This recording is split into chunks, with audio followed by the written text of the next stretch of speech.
All right, we are back. Salaam alaikum. Kagiso ya Ramasedi e be le lona lotlhe. So as I was saying, our first guest ke Ausi Thabiso Sikwane. For those who don't know, well, if you know, you know, as people would say. But for those who don't know, Aus Thabiso Sikwane has been in the broadcasting, broadcasting career. Her career actually spans over 25 years. And by 25 years, probably now we always sometimes we start things go missing, and we see her, we've heard her on Kaya FM, but this has been a long journey. 25 years can't just be like boom. And part of what she is doing or she's been doing is she started from a community radio. And of course, ditiro di sala morao. So because she was the gem that she was, I'll use the word poached because that's the one that comes to mind now. English is not my first language. But she was poached by the bigger guns like Kaya FM, right? And she worked for Kaya FM for the longest time. That is the recent one. I'll use that one, which is the recent one that people will identify with. And we're going to talk to her today about what she does. We'll start first with the build up of where she started until the 25 years, the over 25 years that we've just spoken about in broadcasting, and then we'll get into the main thing about telling our stories and the perspective of history that needs to be changed and what her and her foundation are doing in regards to that. Austabi, so welcome. Hello. Thank you so much. Thank you so much. I appreciate it. Can you tell that I'm panicking because I'm saying a whole lot of things? Ne? You're actually masking it very well if you are panicking. It's the yellow, I think. It distracts from the reality. You know what I mean? Must be strategic. Okay, Yeah, okay. yeah. Welcome to Salam Media. Thank you so Um, much. yeah, yeah. It's an honor to have a person of your caliber with us here. And it's an honor for me even to have somebody that you look up to and always you see yourself on the other side, but I would have been the interviewee, then you would be the interviewer, based on the experience that you have. Akere ka Setswana o ka setho ba re wa ipega o le motho before we can even re tsene mo ditabeng. So if I may humbly ask that Austhabiso a ipege gore ke mang, o tswa kae? Mm. Mm. I am a child wa Harankua, and when I say the name Harankua, I want to emphasize because I grew up knowing it as Harankua, and it's actually not Harankua, it's Harankua. And that in itself has a story behind it as well, because we tend to take for granted, as we mentioned earlier on, about how we got to where we are. And it's important that we have platforms and conversations such as these to even understand, for instance, who was Rankua. Rankua is actually the name of a chief. What is the story behind that? And part of why I'm excited about this conversation and why I'm excited to be where I'm at in terms of my life and what I'm doing is just that, being cognizant of the fact that everything that we are, everything that we do, there's a story behind what is happening at this very moment. And so, having come from Garamkua, growing up there, I ended up coming to Johannesburg. I got a bursary to go to school here at what was then a private school, a whites only at that time. And so I grew up in that sort of environment. It's a blessing and a curse to have been able to access, private education, multiracial education. And that's a What story year for was another there, if day. I may ask? What year was it? This was 1980, when I started what was then sub B, Mm. but then was grade two, right? Yeah, it was 1980. Yeah. So that's when I came to private school. This side, it was a convent, Catholic convent run by nuns. And then I finished my high school, and kind of long story short, I ended up just being bitten by the radio bug, the media bug, and then I went to different, spaces, like you mentioned, the Power FMs, the Kai FMs, the SA FMs. And then last year, my last stint on radio, well, for now, was at Kai FM last year in 2020 May. And then I started this journey of looking into stories, of women when we were doing June 16 as usual. In the media space, there's commemorations, you do stories, you do interviews, and I got annoyed at myself and how June 16 had been portrayed, and I'll leave it at that for now. Because I can see you're already jumping into the main thing. Exactly. Because that's the main thing. The whole thing is about, an understanding, wanting to, instead of blaming the younger generation, but afford them platforms where we can engage with them and share with them what the same history is about, instead of condemning them and saying they don't know. But what are we doing to ensure that they know? Now, jumping straight forward to now, after post Kaya FM, you started having this engagement with yourself to say, what are you doing about the narrative or the lack of other perspectives of this history that we have? And we keep on year in, year out celebrating without really the knowledge or the complete holistic history of it. What then did you do to ensure that you change that? So what it was that was a catalyst to this was, okay, I said to God, I had a conversation with God to say, God, you've given me an extremely exciting career. I'm very fulfilled in what I've done. I'm very blessed just to be who I am, to have what I have, in all aspects. And I said, what is it at this point in my life that you want me to do? Because I feel like I've done things that I have wanted to do, but you have a specific purpose for me. And I'd never really interrogated that. Yes, I know that I'm supposed to be in the communication space. That's what I've done all my life. But I just felt like there's something more.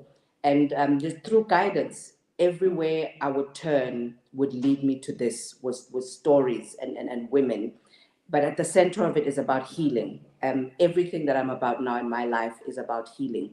And part of the healing process, in whatever context, is acknowledging what has happened in the past, knowing what it is that has happened in the past, and then understanding what it is that we need to do if there's healing that's necessary, and then we empower and we move ourselves on into the future. So that's at the very core of what led me to this. And in the practical sense, what I started doing was calling around, because I'd get irritated and annoyed at the fact that every year in my career where I've done interviews, the narrative about June 16 has been predominantly very male centered, where Mm, even in my interviews, I'd look back and I think I've interviewed mostly men. There's sprinkles of women here and there, but it's just sprinkles. But when I grew up looking at the posters, there are boys and girls in those posters. And I was curious about, where are these women? At some point, very naively, years ago, I used to think maybe they've all passed on, but I thought, no, man, that can't be the case.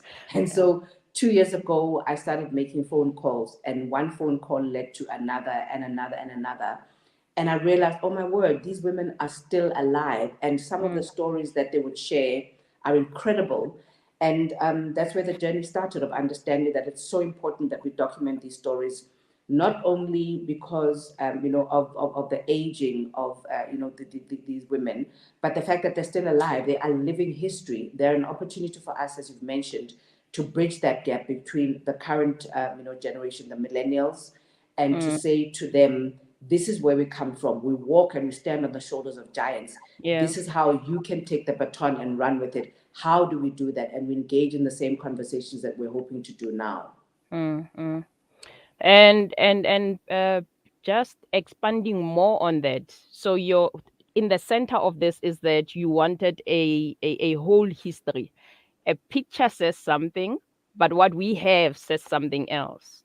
Now, the reconciliation between the two, and as you are walking towards this that you have in your hand in trying to resolve or reconcile the two, what then do you get in the next stage as you start making calls? What then was born out of that? Can I safely say that the Thabiso Sikwane Foundation was born out of this? Definitely, it was, because I realized that this is bigger than Mm, what I had naively thought. I thought I was going to be having conversations with Bomme Barona mm, and document them, and that's it. But it is so, so, so much bigger than that. So what we've done is we've set up a foundation with an incredible board, through which what we're doing is we're also collaborating with different structures and formations, such as the 70s group, such as the Children of Consciousness, and others. And what we're going to do is we're going to be documenting the stories, the untold stories of women, because there's a saying that I read somewhere about the fact that history is not written as it is, it's written as the way men saw it.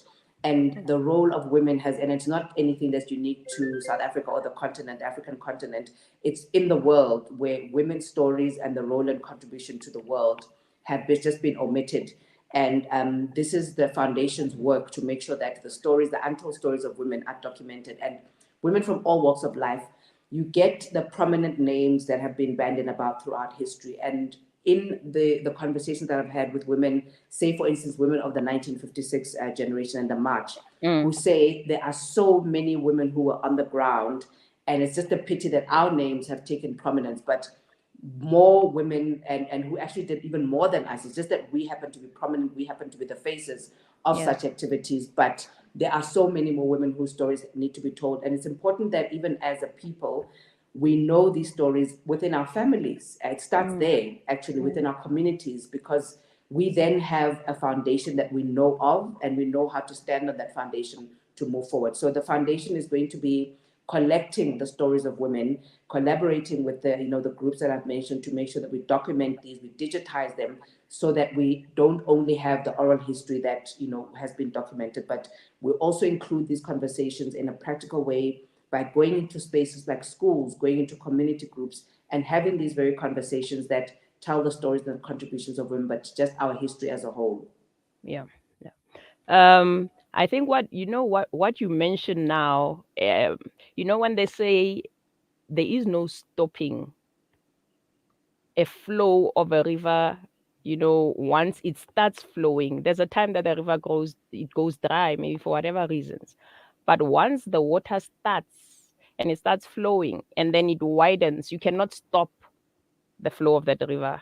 And I feel that and I observe that from different angles, it seems, that's what's being said from, different angles where women are now, and even young girls. I mean, the young lady that I'll be talking to later, Potlako Ramokgopa, is one of those who would sit and ask, but where were the women? Who's telling those stories? When you have questions like that around and in different generations, I think this is where foundations like the Thabiso Sikwane Foundation sort of put those together and the energies together and the resources together and become a platform where they allow these young ladies to actually hear and bautle from the horse's mouth, as the English says, because the women that you mentioned, some of them are still alive, and the fact that you actually reached out to them and found some of them while they're still alive, I think in itself is the one that actually says, there's a quote that I chose for this show, and it says, once in the sky, forget not the ground from which the food sprang. And that was said the first time I heard it. I don't know if there's anyone else who said it before, but the first time I heard it, it was from Tate Upangwenya. And that for me, I think is exactly what the foundation will be doing. And I'm hoping that it can do that and create a platform for the young ones and the older ones like Bumema Khauta, and you become a bridge for them. When we come back from the ad break, you will tell us more about the type of programs. Some of them have started, some of them are in process, some of them are still coming. So we're gonna go for an ad break, and then you'll tell us about the brave ones. Take us through the brave ones, and then we'll unpack the rest. Breaking stereotypes, moving boundaries, joining hands. Salam Media.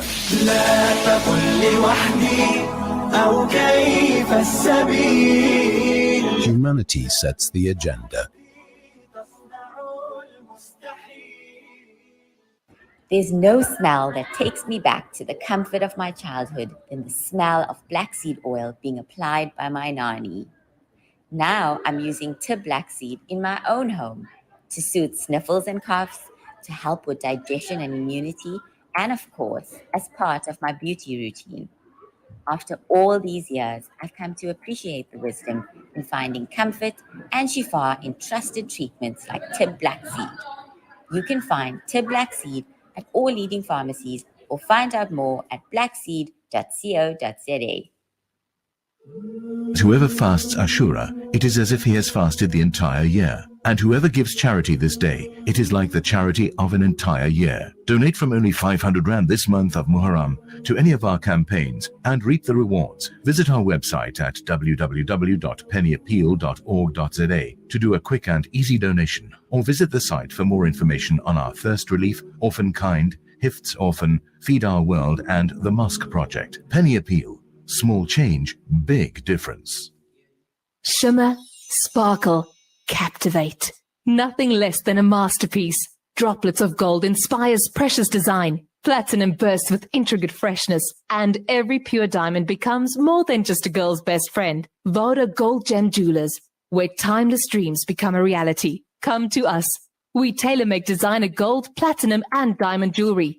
Trade in or remodel your old gold. Clad yourself with classy name-branded watches. We offer insurance valuation and freezer card calculation. Visit us at 534 Ridge Road, Overport, or call 031 208 9142. Voda Gold Gem Jewelers, manufacturers of fine gold and diamond jewelry. The Syrian crisis has raged for over 4,000 days. 4,000 days of suffering, displacement, hunger, and intolerable insecurity. With your help, Islamic Relief can continue to stand alongside them. Never has your support been so important. Together, we can stand with the Syrian people. We can help them build a better future. Will you continue to stand with the people of Syria? Please, donate now. You know, it's a wonder how kids get anything done these days. With all the distractions, when do they even get time to study? As a mother, all I can really do is make sure they have all they need to perform at their best. That's why I choose to include Sunfoil, triple refined pure sunflower oil with every meal I make. Naturally cholesterol-free and approved by the Heart and Stroke Foundation as part of a balanced eating plan. So whether I'm cooking, frying, or baking, I know every dish will be a wholesome one. Sunfoil, now we're cooking. Breaking stereotypes, moving boundaries, joining hands. Salam Media.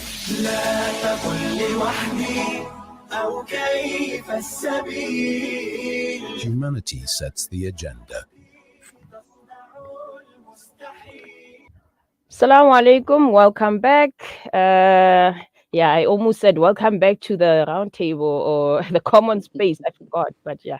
Anyway, Mamolefe Shakira is your hostess, and like I said, you know the aim of, I think, what I've consciously decided is to be human. So I'm saying it in advance. Disclaimer: wherever I err, forgive me in advance, okay? Because I'm human. Take it with a pinch of salt. But yeah, what remains is that I'm trying to give you whatever offering that's been given to me in my hand today. And we hope that at the end of the show, you would have gotten whatever offering that the ladies I'm engaging with, would be offering you. How's Thabiso? So welcome back. Thank you. Now let's talk about Thabiso Sikwane Foundation is the umbrella, is the mother. Now the mother has, or the house has rooms. And one of those rooms is the Brave Ones. Please tell us about the Brave Ones. What is it about? So the Brave Ones is a platform through which we started during the lockdown to have conversations virtually about stories of women in different spaces in terms of the struggle of the country. And what it is engaging with women whose stories have not been told, but also on topics that are not in mainstream media or taking prominence or given prominence. So the very first Brave Ones conversation that we had, we talked about the contribution of women. And what we did is we spoke about how the women's experience has been in terms of the struggle.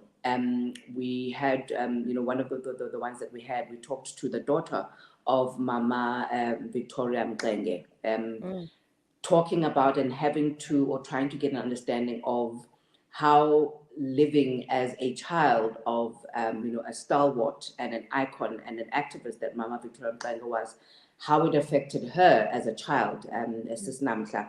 Because we often tend to, I feel, take it for granted how the woman's experience of having perhaps being an activist herself, but also where we view her as a bystander, where she really isn't, because the impact and experience of women tends to be so many times harder than that of men in any situations or context. And so even looking at the role of the partners of males who are prominent in the struggle is part of the conversations that we have and that we had on the Brave Ones. And we spoke to a gentleman, Tate Thamsanqa Mazita, who was a fugitive for most of his youth life. And we had conversations about how that impacts on a family. We spoke to Mama Marjorie Jobson, who is the director of Khulumane Support Group, that has taken the walk and the journey with struggle activists and helped them in terms of legal processes. People who have been part of the TRC Commission, for instance, and they're still in the process of struggling with such families and individuals about getting what is rightfully meant to be given to them through the processes or structures such as the TRC.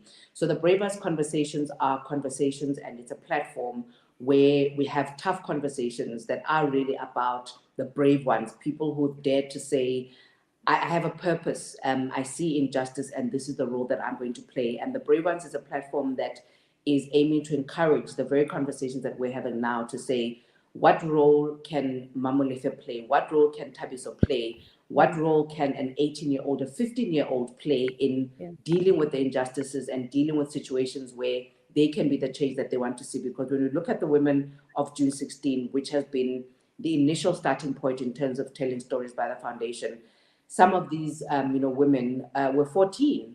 The youngest that I've spoken to says she was 14 when she was in solitary confinement. So the Brave Ones conversations are conversations and topics that are just about that, about bravery and courage and audacity, and it's something that is still very relevant today.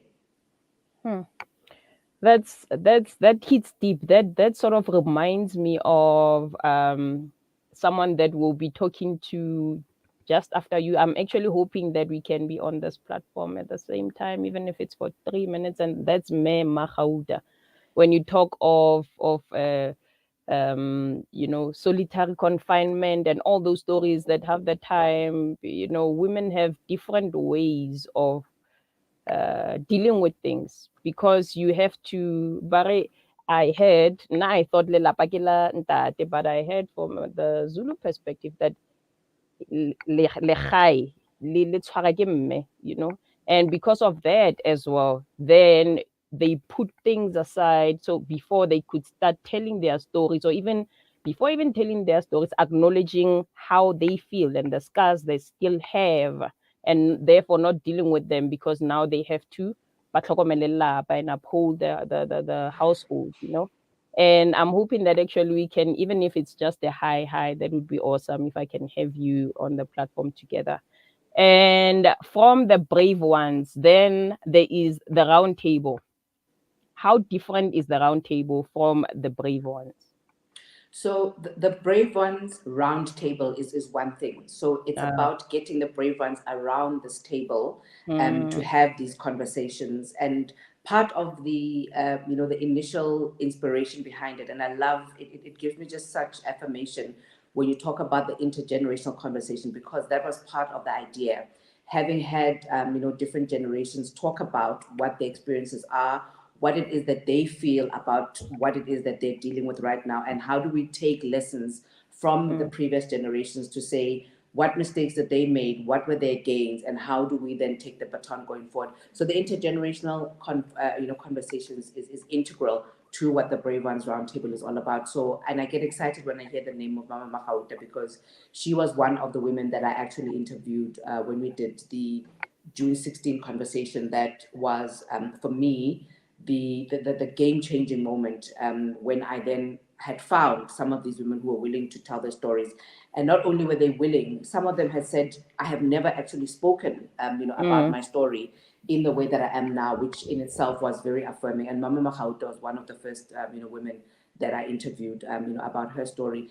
And it is such a travesty that we have never really delved into. And that's part of what the foundation is really, really gunning to do, because the trauma that women have gone through, as you talk, and Mama Hauta's story is also just an example of those, that women had to, and most of the time women still do that today, where we face situations, where we face traumas, sometimes you don't even have time to dust yourself off. In the process of dusting yourself off, you have to then go back into these roles, the many hats that we wear, whether you're a mother, you're a partner, you're a wife, you're a CEO, life has to go on. And that's the way that a lot of these women's stories have panned out. And then we wonder why we are dealing with a society that is wounded, because the mother is the carrier, is the womb. The mother is the creator. And when we have intergenerational trauma, it is passed down. Intergenerational trauma is passed down, and it's a real thing that has affected us. The Black family has been obliterated, systematically and damaged. And part of it is with the Brave Ones conversations and with the foundation is that we need to heal from that, and we need to acknowledge that trauma, and that pain has to be acknowledged. We need to move away from just putting a plaster on the wounds. We need to put on the Dettol and the Savlon and whatever, go through the hurt, acknowledge it, and then start that process of the wound scabbing. And then we can heal as a nation, as a people. It's critical. And we cannot do that without acknowledging her story as part of our history. Yeah. I actually got goosebumps when you mentioned Aus Namhla. But you mentioned Namhla, and I think of, you talk of also these scars that go from generation to generation, and I think of her daughter as well. And I believe that, if the more we talk about these things, and not only let them talk about them among themselves within a family, but the more us as a nation acknowledge what they went through, for example, as a family, and what women went through, and we sit together. Because what I've gathered is, when there is a problem in a community and you give it to women, they'll handle it in the same way that they are supposed to uphold the household, and they hold hands together, and we acknowledge, first of all, what a person has gone through. And one of the things that I believe is lacking in our country is acknowledgement. Half the time you hear of, as you mentioned earlier, certain names and certain stories, and it becomes like this for the rest of our lives until we die. But we need to also acknowledge that that will not change unless if we take it in our hands, through your foundation, through Mema Gauta's foundation, through the kids that are now engaging with these things and asking questions. The main thing is for us to create platforms so that we can all find ourselves in one room, hold hands, pray if we must, and we start finding a solution to these problems that we're facing, and acknowledging our pain and not just setting it aside. Now, going to Mema Gauta here, Mema Gauta is ready for us already, and I'm excited because then we can actually connect as I was hoping. But before that, writing books is one of those tentacles of the foundation. There's a book that you wrote, and this one is for the kids, because yes, because now we are saying, we are acknowledging the whole body. It's our age, it's all these generations. Now we're actually going in the fourth generation. And through this book, that's what you are aiming to do. Please tell us a bit about Modimo wa o Rata. So the book aspect of it, I'm also excited to talk about it, just in terms of the stories of the women, is that we're also, through the work that we'll do as the foundation, is to put together a book that we want to pitch to the education department. They're going to be changing, or at least they're planning to change the syllabus for history for 2024.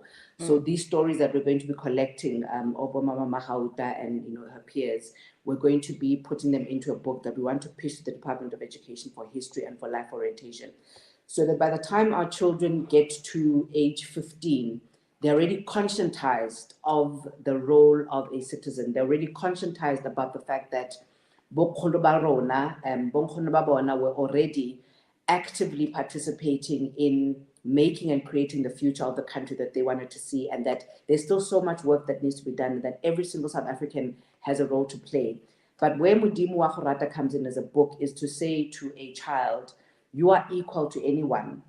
We live in a country and in a world generally where a Black child, generally a child who is living with a disability, a child who's coming from a poor family, there's so many ways in which we other one another.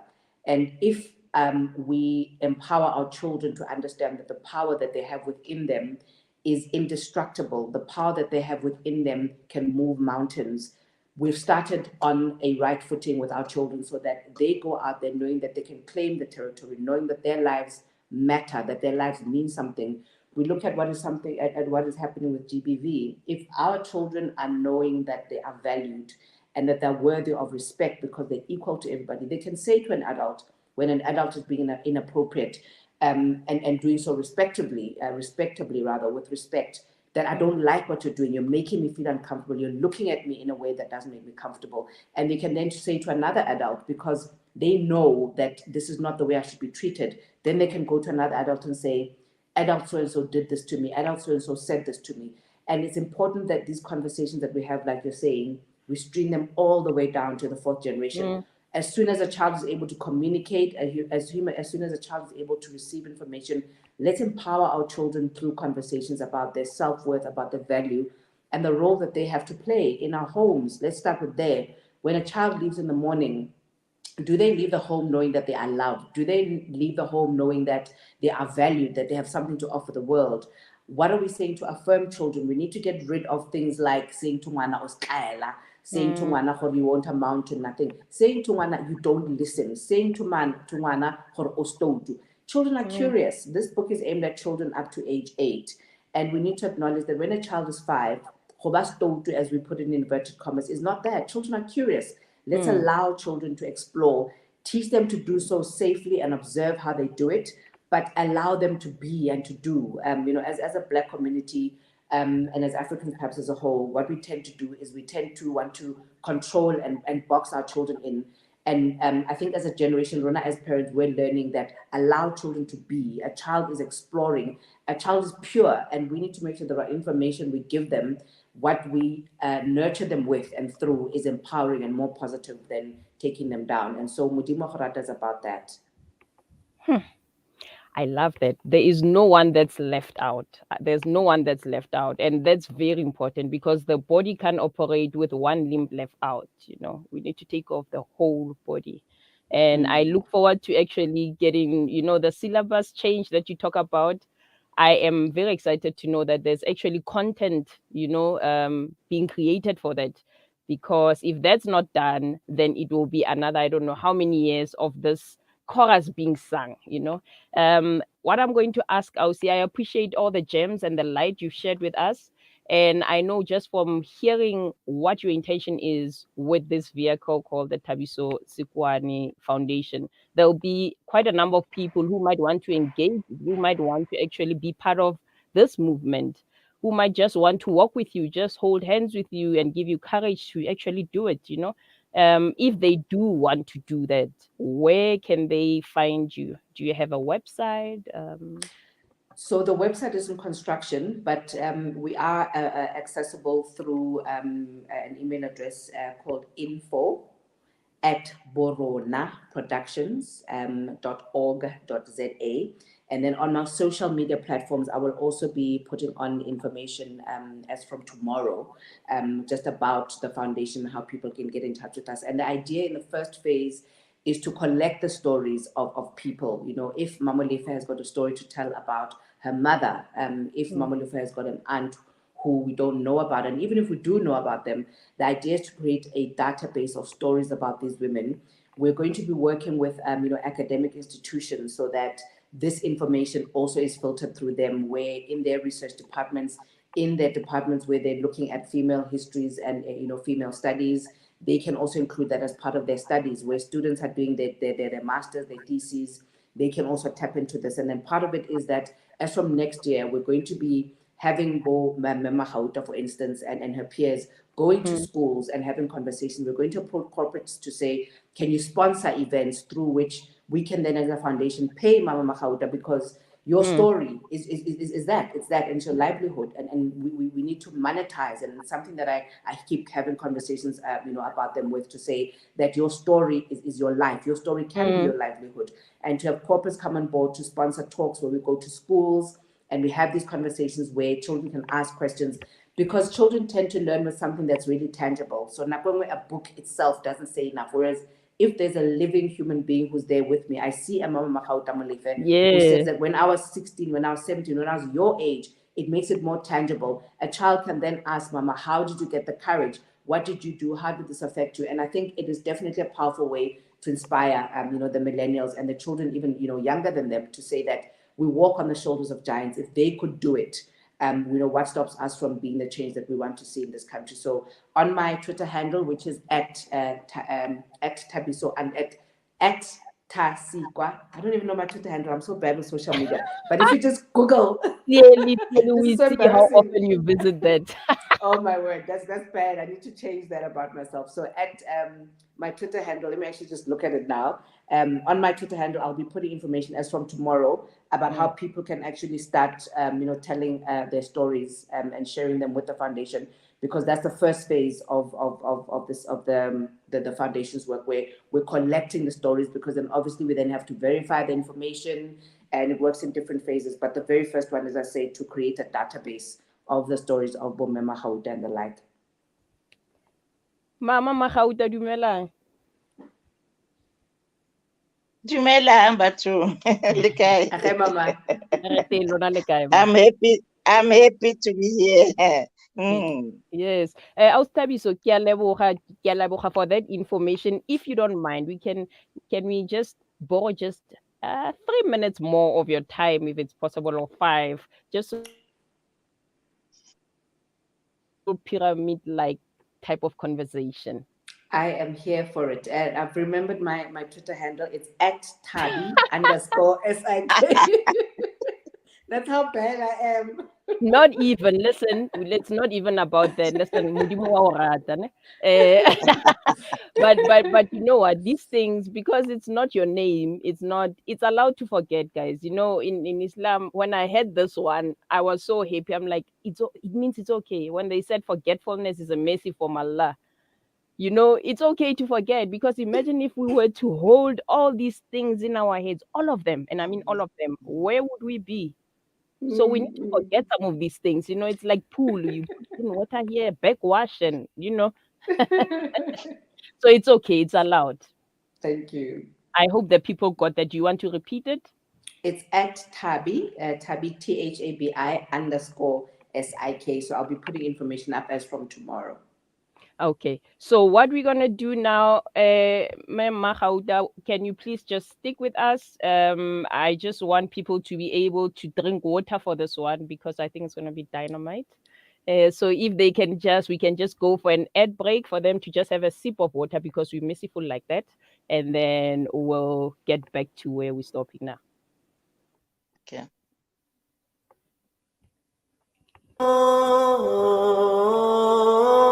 Salam Media, a global voice for humanity. Discover the Africa of your dreams and surround yourself with her spectacular beauty. Relax beneath her serene sunsets and explore wildlife at its natural best. It's where the pride of Africa comes together. The Kwantu Private Game Reserve. Get to know the Big Five or cruise on an elephant safari game drive. Interact with lion and tiger cubs and enjoy world-class halal cuisine while we pamper you during your 5-star stay. Indulge in the true African experience. For reservations, call now on 042-203-1400 or visit kwantu.co.za. The Kwantu Private Game Reserve, the place of gathering. For a long time, we've lived in a centralized world where institutions held the all-important data and confirmed all transactions. Those times are over. Welcome to Libertas Group, a blockchain development company boasting an ecosystem that continually redefines the way we do business. Our blockchain is decentralized, making it immune to hacking or alteration, putting the power back in your hands with no middleman so you can focus on the growth of your business. Libertas, the simplest investment choice you'll make. Decades of war, devastating drought, and economic collapse have pushed the Afghan people to the edge of survival. 24 million need life-saving aid, and 5 million children are knocking on famine's door. The world cannot just watch as this terrible crisis unfolds. With your support, the Al-Imdad Foundation is delivering emergency relief to the Afghan people. Donate online at alimdad.com or call 0861 786 243 for more information. With so many investment options today, it's only natural that you might feel a little confused which route to take. Should I buy shares or should I invest in gold bullion?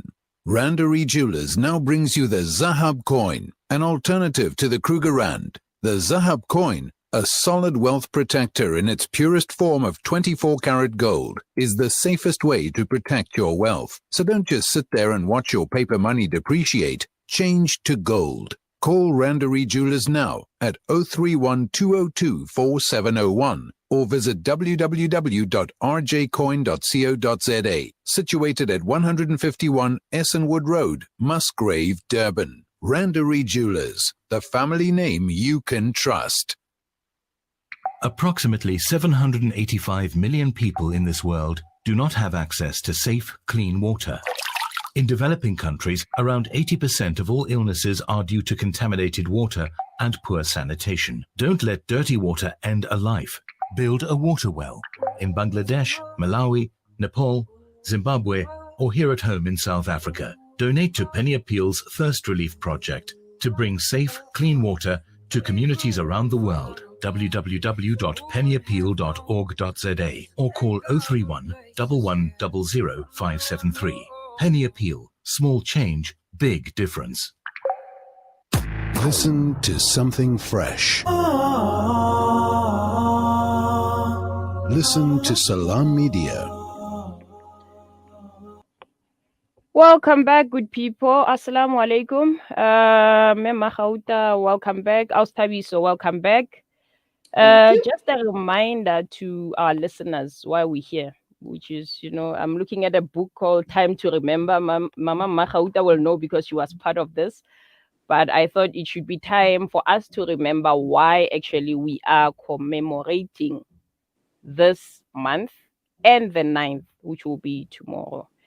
So women decided to have a formation, irrespective of race, whether it wasn't a mother only, girls only, or whatever only movement, but women gathered to fight against the law, the past law that was there. If the younger generation want to find out more about this, please do go and read up on why we are actually commemorating and trying to learn from the movement that got us here, which is why we are having this conversation now.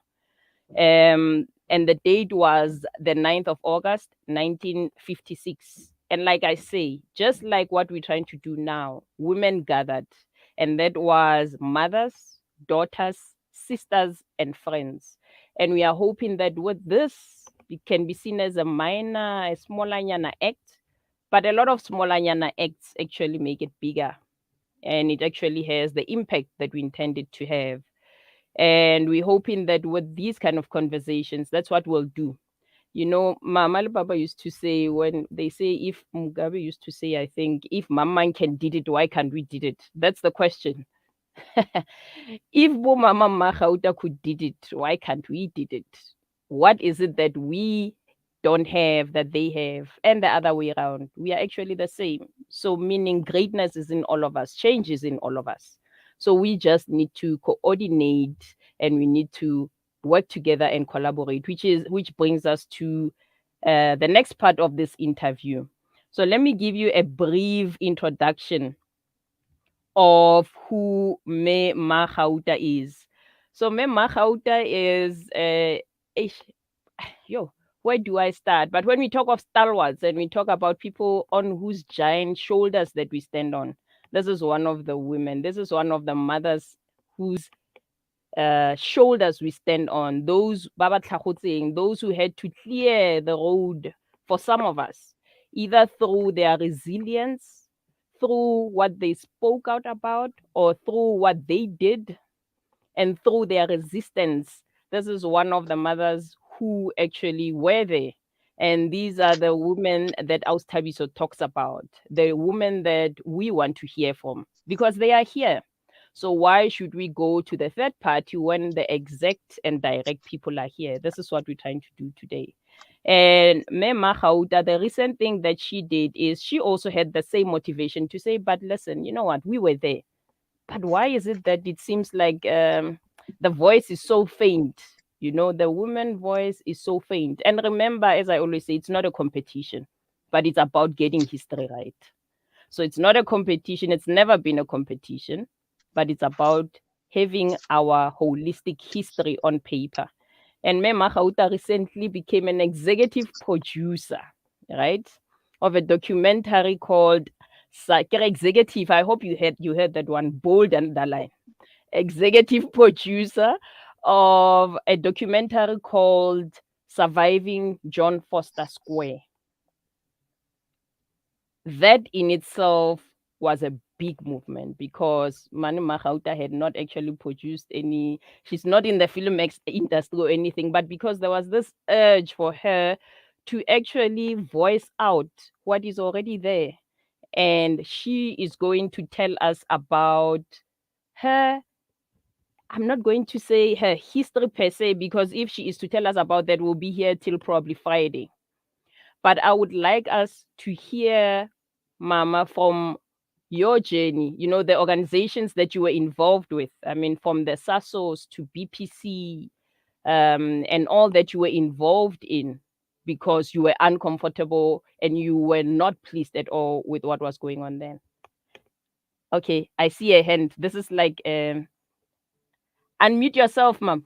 Before Mama Magauta comes in, I think your listeners need to understand when you say Mama Magauta, executive produced and without any experience. And for me, and I'm going to get emotional talking about this. For me, it just showed again how when women see a need to get things done, they get it done. Mama Magauta had no experience as a producer, nothing in terms of documentary or filmmaking, but the need was there that the stories need to be told. I had never heard of the women of John Foster. I'd known of, we all grew up, well, let me speak for myself. I knew of John Foster, the notoriety, and even the past couple of years, John Foster had been in the media with the case of the Ahmed Timol, inquest, for instance, but never had I actually heard about the women of John Foster. So what she did was, for me, a testament about how we cannot, as a society, as a country, as a nation, think that it's okay to go on without actually actively and intentionally acknowledging the role of women, like the likes of Mama Khauta, who did none of these for glory or for accolades. They did it because it was the right thing to do. And as women, they just get things done. And I really, really applaud Mama Khauta. And I've said this to her before.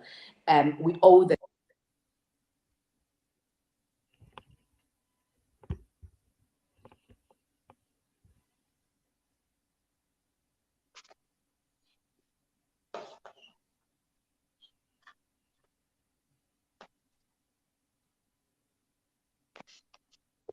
Can we hear each other? Yeah, my mic is unstable. I don't know. I think it's No, my but we can. internet. Sorry about that, folks. As we soldier on, Thabiso, can you hear us?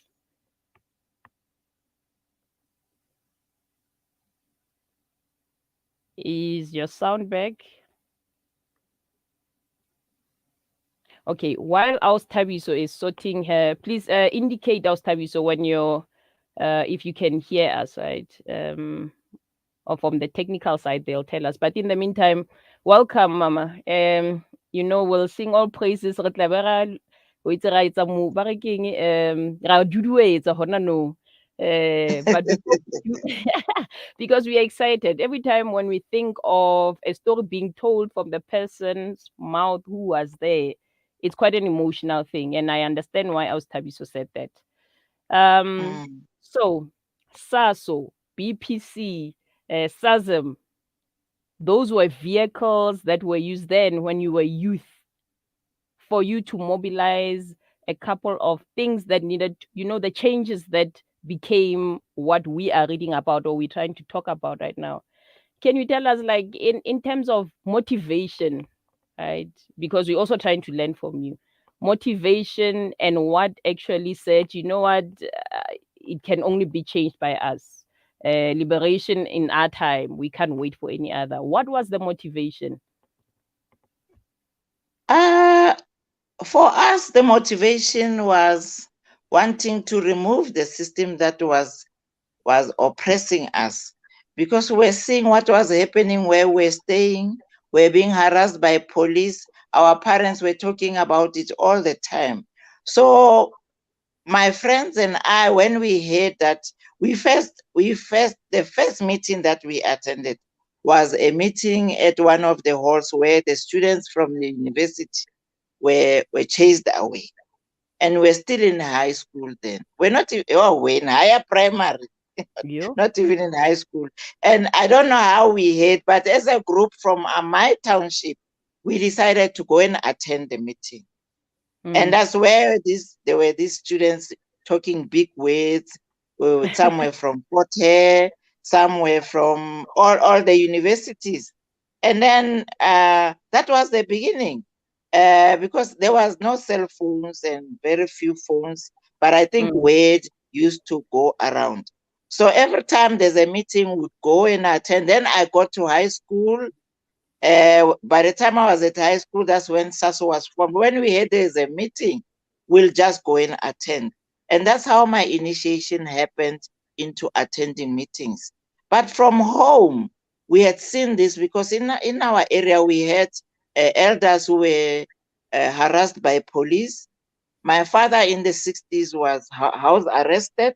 He didn't tell us anything, but the way he used to talk used to conscientize us. When the police came home, when our relatives were arrested for being in our home, for instance, my granny would visit, and then I think some pimpy neighbor would go to the office to say there's a person there, and then they will come, the blackjacks trying to arrest my grandmom, and the things that my father used to say, all those things around us, because he never really spoke politics, but it was practical things that we're living, that the white people are oppressing us, that we are going through this, liburule, in the township, they're talking about maburu, and then you learn from those things.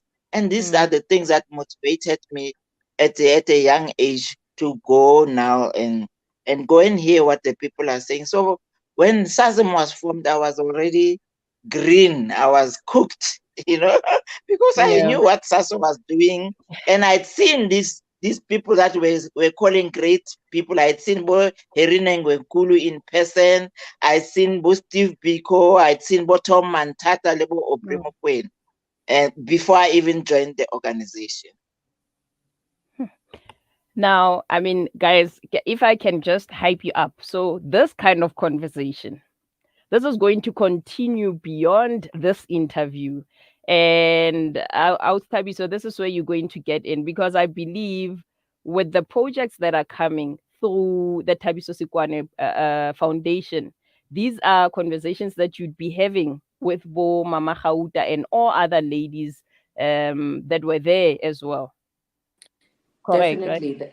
Definitely, that's part of it. So, one thing that I forgot to mention in our chat earlier was that we're going to be looking at and structuring the conversations through different, parts of our history at different times. I've just been drawn very much to the Women of June 1976, because one of the others we're going to be going back to is that before the 1956 march, there was the 1913 march of the women in Bloemfontein. So we're going to be going into, especially the pivotal times of our history, looking at the women that inspired Mama Khauta, and the likes. So yes, definitely, those are the sort of conversations. And Mama Mahauta, when you talk about having just being in the space of the names of people that you mentioned, that in itself sort of ilifile thotloetso to actually do something. That in itself was a drive to do something, and you never even once asked yourself, but first, I'm young. I'm not even in high school. Second of all, I'm a woman. Those were never ever inhibitions for you, and they still are not. I mean, I think of fast forward, the same bold move that that's like big boss moves of actually being an executive producer with no background of film or anything like that. But because you knew you had it in you, please tell us about you were motivated by that then, and now, fast forward at your age, you still have it in you.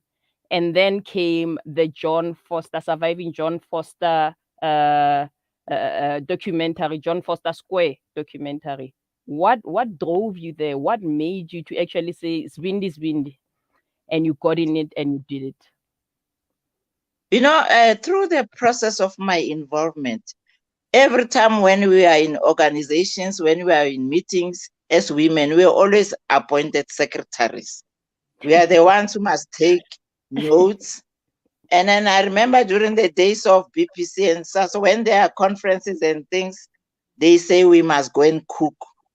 Ooh. So, we're cooking when I remember one time there was a BPC workshop at the OCC. Bomam Mita were cooking, Libo Austembile, and a soul rest in peace. They were cooking, making salads and things. And I thought, Rona, when will we contribute?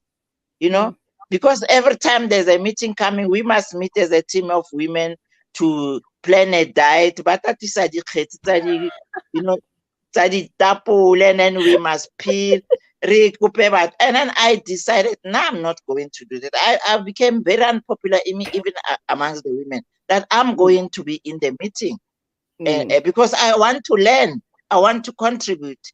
And that's where this thing of John Foster came in.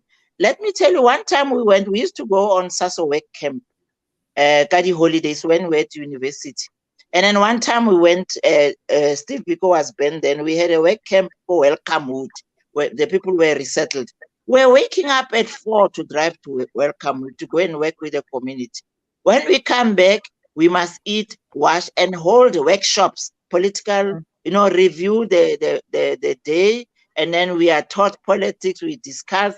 We sleep around 1, 2 a.m. At 4, we must be up. But still, we're still expected to cook.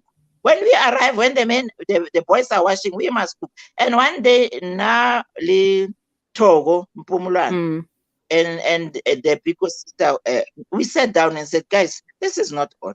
So we put this thing on the table when we had a meeting. They listened and said it's unfair, but they didn't do anything about it. And one day we decided to go on a strike. There was a stamp necessary the previous day with gravy. Then when we came back, we were in the first load. We quickly we cut onion and put onion in the pot that normally put meat.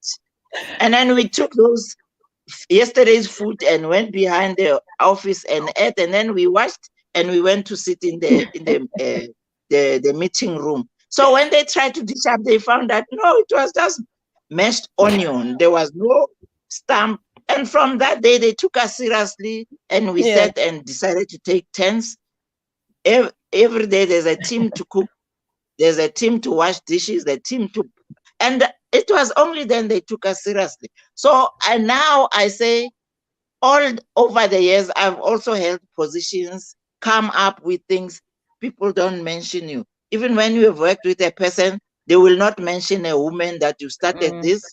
They will not mention that a quote from Makwari or Mampele. They will always be picking up, remembering that men said it. And this is when I said, but women were also detained. Women also were sentenced. Bongile were sentenced. And then you just get to hear of a few women. Then I said, no, let's write a story about women. I was first trying to write. Then I thought, this is cumbersome. And I've been selling the idea to people that I thought, they have the expertise and the equipment. and they would agree and not do it. And I think it was because I was talking about women. And that's why then when I got a person who was willing, then we started doing the project. That let us tell the story of women.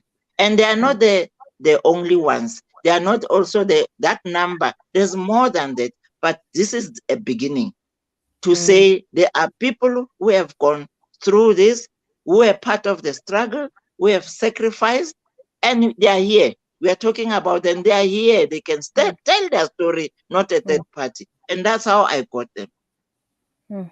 We salute you, Mama, for that, because you have started. When I see the similarities, I mean, it's like us Thabiso, as I was saying earlier.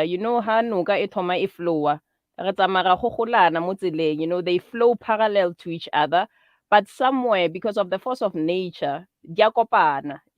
And this is exactly what we want to see happening, where these generations actually, even if they flow parallel to each other, but di kopane somewhere, so that we get the courage to do actually and see the impact of ho kopana ho, because wa re kopano ke matla, and so that we can even tell more stories. And I mean, with the young lady that's going to join us just now, who's a student at AFTA, who's doing filmmaking, but has got a whole lot of questions about where we come from, who was involved in what, and having that kind of setup and having somewhere where we converge. That's the story, the powerful story that we want to claim and we want to be part of and tell. And I hope that from this alone, just after the show, there will be something that will be born, even if it's just among the three of you, and then something grows out of it, because you come with different things to the, as I was saying to us, Thabiso, to this point, because Potlako, being the young person that she knows what's going on in this current, age, what platforms to use, how, and whatever. You've got the life experience. Aus Thabiso has got the will and also the resources to do, what she wants to do. The common thing is that we want to tell a holistic story. That's it. We just want to tell the story as it is. No salt. There are so many stories. There is a lot of stories. Do you know we have 2 women who were sentenced to death? One was a trade union. One was for marching. I'm sure you've never heard that. we had 2 women in the country, 2 Black women, politicians who were sentenced to death. We've never heard about it. Nobody says not anything. So these are the things that we need to take out and talk about, because I still want to know why for this long, why were we quiet? Why were we not saying anything about women? So now we must stand up and say, and there's a lot of stories. There's lots of stories, not only female politicians, there's a lot of stories of their mothers who were supporting these boys when they were running. There are mothers who suffered, whose kids went to exile. The stories of those women, stories of women whose husbands went to jail. We don't write because you cannot survive on your own. These people are a support system to you as a person and to the nation. So we need to write about these women. We need to write stories, and these are some of the books that Thabiso can write about. There's lots of content. It's just that we need to start writing like she started doing. Mama, can I come in there to answer your question about why? I think Rona as Bomme and Lona, your generation and previous generations, because of what you've also said in conversations that we've had, you wear so many hats that telling your stories was the least of your priorities, unfortunately, in terms of just your thinking. Babanzi Balona had to go from being incarcerated, you had to come out, you were starting families, you were partners to people, you had work to do. So don't be too hard on yourselves for not having done so. And the time is ripe, and we're ready for those things, and we're ready to do that. So you have done your bit in that sense. So I think I'll answer that question for you in that sense, that was part of the reason when you say, why didn't we do it? And I mean, also to add on what you're saying, Thabiso, is that the part of the things that could be why Bome Mahauta were not talking. Maybe she's saying, no, but why are we only starting now? It's also because when you're going through trauma, that in itself is a process. And I mean, this trauma is long withstanding. It's quite long from the time it happened till up to now. And only after you feel like ubodlile, like a few times, of course it never ends, then you start thinking maybe I should actually be sharing the story. And everything is in the process, you know, so there's no blaming. Everything follows process. And now it's the time. Now it's the time where the Yes, collaboration it is should true. You know, the trauma is long standing. And I've seen that when I was doing the documentary. happen. Because most of the people, it was the first time they were talking about their experiences. Because we just got out and continued on the path for you know, for liberation. We never looked back. And one of the things was that a person was saying, "No, I'm not doing it for me. I don't need personal glory." But I think it's high time we go back. And that trauma, you know, I'm seeing now what I've decided. I'm writing my life story. I'm writing how I grew up, what happened to me when I was. It's such a long thing. But sometimes when I write, it becomes so traumatic. One time I know I was writing a story about when my mom came to see me at John Foster. Well, she wasn't seeing me, I was in the cell. But when she used to come and stand there and then will wave the toilet roll. For her, that was enough. And now at my age, my mom has passed on. When I was writing, you know, that image made me cry, you know. So we are traumatized, and but we need to let out. We need to let out, and we need to run workshops to get people to write their stories. It's not easy. It's not easy, and I learned that when I was doing the documentary. It was not easy. That's why some people even withdrew. They withdrew after they agreed, they withdrew. It was too much for them.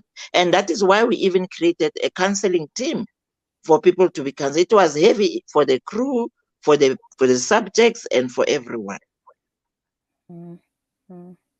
Yeah, we're touching on another one. That on itself, dealing with the trauma is something else that I think we underestimate. But I remember Thabiso also mentioning that it's something that, you know, that's the aim of it, to also and I think you mentioned as well, to also acknowledge the trauma that you as the first generation of this, or the second generation of activists, well, we've been from the longest time, but I mean, in terms of South Africa, where the trauma, it's ongoing, it's from generation to generation, and you also see it in the children. You know, you see it, and hence half the time when I mean, I noticed something when you give kids at school, they're given projects, or yeah, to write a speech about something. Half the time, it's first of all to sort of acknowledge themselves as a people, to sort of deal with the trauma through the speeches they say. So for them, that's the first step. So while others are talking about how we're going to do this in the future, for our kids, because it's a generational trauma that's carried from, you know, from one generation to another, half the time when we are given, or our kids are given the chance to speak about something, they need to first affirm themselves, while the others are like 5 years ahead, you know.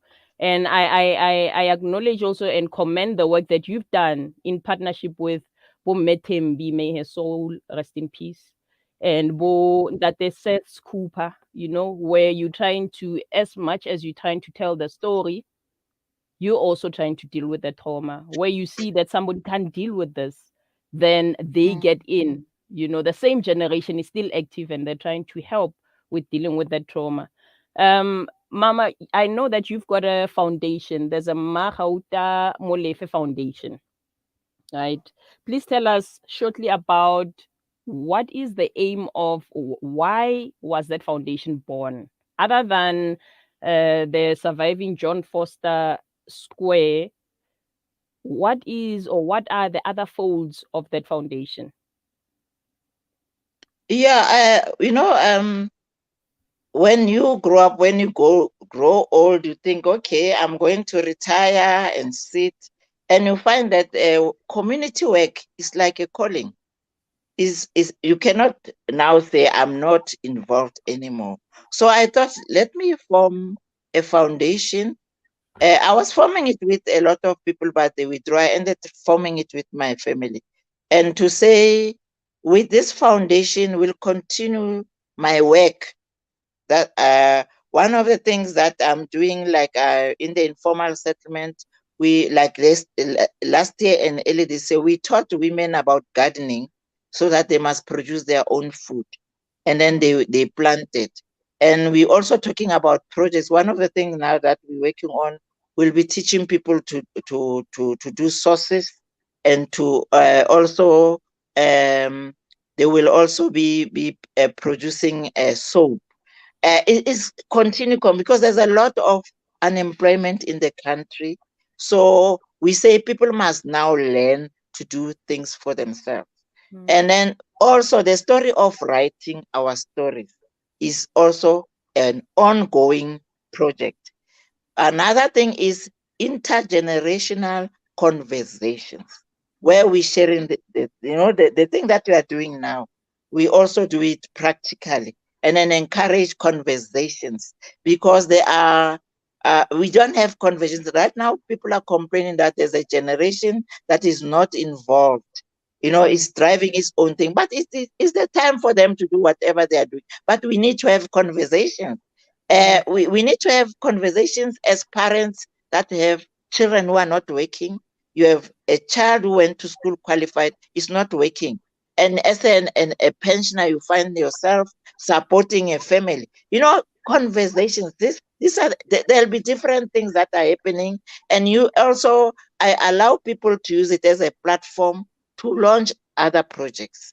One of the ideas now that we are talking about is also to look at these ladies that I'm talking about, that because they were doing work, they were not involved in any political organization. People are not talking about them because they didn't carry any card. So we'll also be talking about that. So it's doing different things. Bo Ostembi, Libo Ospusetso,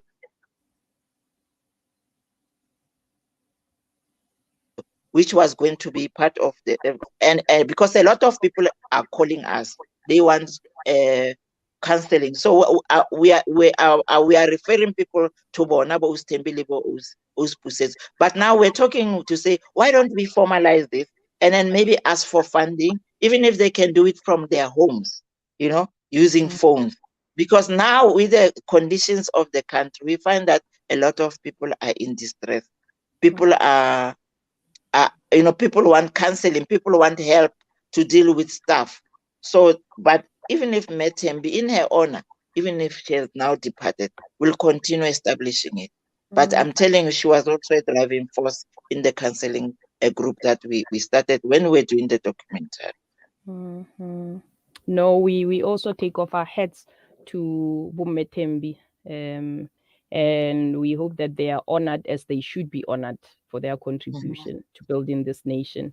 Mama, before we part ways, may I ask that you please share, even if it's a Facebook one, whichever one you remember, your social media handles where people can actually start following what you are doing or what you're about to do for the foundation. Okay.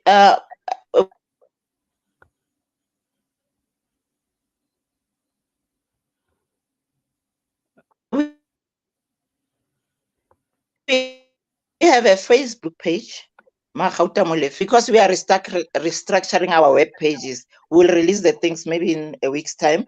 We'll have a website, and then we are also going to restructure the Facebook thing. So Mamolefe is one word, Legacy Foundation. We are on Facebook. Okay, there you have it, guys. And Thabiso, any parting words to Mema Gauta and Mama as you prepare just 1 minute of closing? Thabiso, if she has any closing remarks, it would be an honor to hear from you, Malebela and Maele, that you have for us. Okay, or in the meantime, while our Thabiso is not here, she'll also leave soon. Mane Mahauta, what are your parting words? What advice would you have? Our Thabiso will have you shortly. Mama Mahauta bue. Let me, maybe I must first share a secret. As I was interacting with Thabiso, I wanted to do things and I thought I'm going to work with Thabiso and do 1, 2, 3. When I met her, I found that she's doing exactly the things that I thought I would do with her. So I'm so proud, Thabiso. I'm so proud and I want to, and as a result, I had to cut off some of the things because I said, Thabiso is doing that. Why don't we support her? Because for me, it is good when things are done by the younger generation.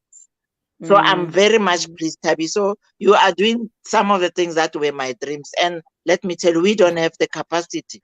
So whatever support that you need, you must know we are behind you. My parting word is that we need activism, from whatever quarter. There is no one who can say, I'm now doing enough or it is enough. Let us all stand up from the corner, whether you are an industrialist, whether you are a business person, an educationalist. Don't say, no, so-and-so is already doing it.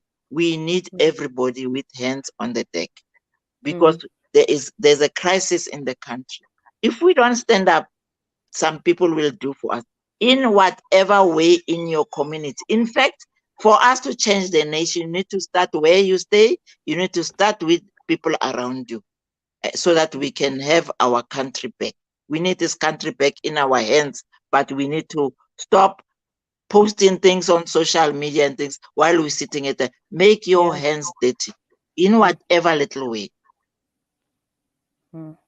Thank you for that, ma. Our bagolo ba re laile le utlwile ne.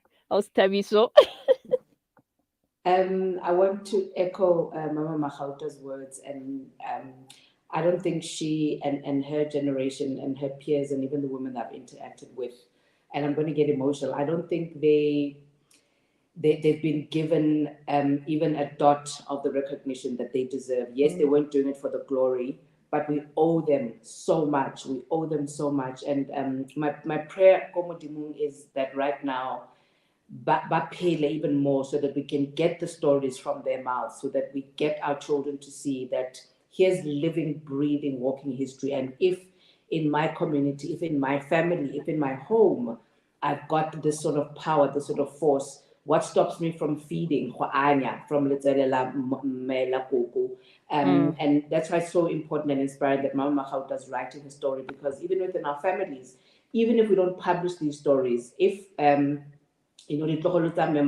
know that this is what Kukwarona did, that in itself is powerful to say, what am I going to do, as she's saying in her corner, what am I going to do? At the age of 8, children need to be already understanding issues like this, that in my little corner, what am I doing as a citizen? It's my responsibility as a citizen that I need to do something to contribute positively to this country. So it's extremely powerful what Mama Mahauta is doing, and I'm hoping that people will not shy away, her generation especially. Some of them have said, when I've spoken to them about coming to speak at engagements or writing books, that no, we don't want to do that. But they need to understand that even if it's within the family, it's important that our children know where we come from, and we document our stories as Black people who've been accused of, being our own worst enemies, and that we've passed things down orally. But now that we've got the digitization, Boma Mahauta can sit with their 10-year-olds and have them record them in conversations. Mama Mahauta, there'll be a day where you're not strong enough or you're tired. Your teenage son, your teenage grandson can sit in the phone and you record and you sit like that. And that's part of the awareness that we're going to be creating with the foundation, that through social media, we're going to be saying to, adults, to us as parents, have your children, instead of, playing games on the phone or whatever, have that time dedicated to say, on such and such a day as a family, and record it, talking about this is where I grew up, this is our history as a family, and we document that as histories. I remember when I go grade 2, we had a project, I'm like standard 1, we had a project to do Koskolong, and the white kids were talking about their Irish background and the coat of arms. And then I actually was gobsmacked because I actually realized I didn't know very much about my history generations back. And it's there, we know it. It's just that we need to spend time consciously with the sources of this information and getting it actively as parents and as great parents. That's my parting shot. Can we start telling our stories, focusing as well with making sure that we get the stories of women, to be told. I am so pleased with this conversation. I am so pleased with the rate at which this is actually growing bigger. And I mean, for me, for this interview, what I can say is storytelling has always been from the mother's side. So let's take that over, do that all over again. Bokoko bafitile, bo mama magauta, they are here. So let's claim that again, our way of actually sharing the stories. Only that this time it's not fables, but it's factual. So let's take it up, each of us, and we become the storytellers that we always praised our great grandmothers to be. And let's all of us do our part. Ke a leboga bo mme baka, and I really salute you, and I pray that from this and from the listeners that are there, and you find that you actually understand this message and you want to be part of this, we will give again the handles, social media handles, so that you can be part of this movement, right? Mama Magauta, ke a leboga. Ausi Thank Thabiso, you. ke a leboga. Thank And you. re motlotlo ka lona. We are It's been an because you've honor. done what you've done. It's been an honor. Thank you so much. Thank you, thank you. And as the saying says, with the end of that interview, once in the sky, forget not the ground from which the foot sprang. And we'll go for an ad break.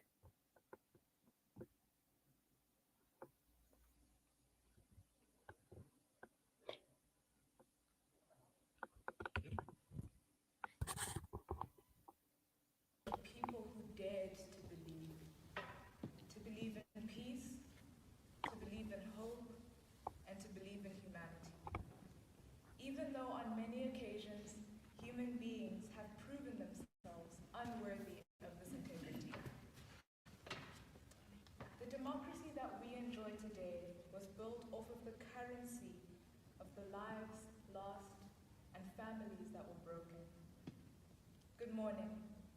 I am Bume Mcenge, granddaughter of human rights lawyers Victoria Nonyamezelo Mcenge and Griffiths Mlungisi Mcenge. My grandparents dared to believe. They believed in a South Africa where their children would not be judged by the color of their skin, but the content of their character. At the core of their law practice was defending human rights, but their passion was defending the human rights of the youth like you and me, even if it was for free. My grandmother successfully defended students against the confiscation of their results by the Department of Education. She also intervened in cases in which youth were ill-treated while they were imprisoned, just to name a few. Outside of work, my grandparents made their home a place of refuge for the homeless and for the displaced children of the community. The most potent weapon of the oppressor is the mind of the oppressed. Steve Biko. My grandparents understood this, as they recognized that the power of their minds and their voice overweighed the minuscule weapons of the apartheid government. The government understood this too, as they realized that they could not silence them mentally or spiritually, so they decided to silence them physically. The 1st of November, 1981, my grandfather was assassinated by the apartheid death squad, led by Dirk Coetzee. They preyed on the sentiment that he was a good person. As they caught him on his route home, they pretended as if their car was broken down and they were in need of assistance before abducting him. A few days prior to Mcwenge's assassination, the death squad had poisoned our family puppies as some kind of warning that the sense of warmth and safety that embraced our family was soon to be taken away.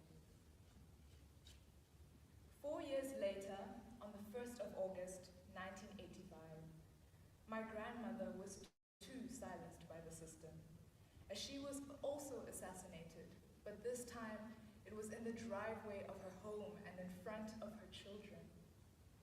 Barely adjusted to the death of their mother, the recently orphaned Mfenge children were woken from their sleep by flames, set by the same people who had already taken their parents, as their job would not be complete until the Mfenge home was burnt to the ground with its children in it. What the apartheid government did not understand was that killing the voices of hope would not silence them, as the voices of Griffiths and Victoria Mfenge were amplified, as they echoed through the lives that they touched, through the perseverance of their children, and through me, as I carry them in my being, ubume bam, and as I bring their voices to life to you today. Their voices also ran through Mamolefe, a contemporary poet who wrote "The Factory That Was a Country" in commemoration of my grandmother, and to reassure our family that her voice is not lost. I will be reading an extract from the poem. They knew they could not beat her in mind or in speech, so all they could do was force her to sleep. They were shocked that her death woke us up, but perseverance is what Nonyamezelo means. Thousands and thousands took to the streets, shouting, "If we don't have justice, we won't have peace." It was because of them that the rest of us rose. We managed to force the factory closed. Then we stumbled out into the brilliant day, and there we were met with a very long road. But we remember her name, Victoria Nonyamezelo Mfenge. We rise from sleep when we hear that name, Victoria who perseveres Mfenge. Your life and death were not in vain. Victoria Nonyamezelo Mfenge. Because of you, we are wide awake. Close quotation. Every generation has an opportunity to shape the future. As many have paved the way for us to sit together as we are in this auditorium. It is now our turn to dare to believe, as we are faced with challenges of our own. As a Black child born in the 21st century, I am forced to shout Black Lives Matter, as I remember the lives of George Floyd and Breonna Taylor. As a woman born in South Africa, I am forced to ask, am I next? As I remember Uyinene and Tsegofatso Bule, whose lives were taken from them by men who believed that they were entitled to their bodies. These are merely a few battles that we are set to face. Today, we acknowledge the youth of 1976, who were not afraid to stand up and speak their truth, using their voices to fight a system armed with bullets. If there is one thing we can learn from the many lives sacrificed, is that we should not be afraid to occupy space. Not only is it our constitutional right to occupy the space, but it is our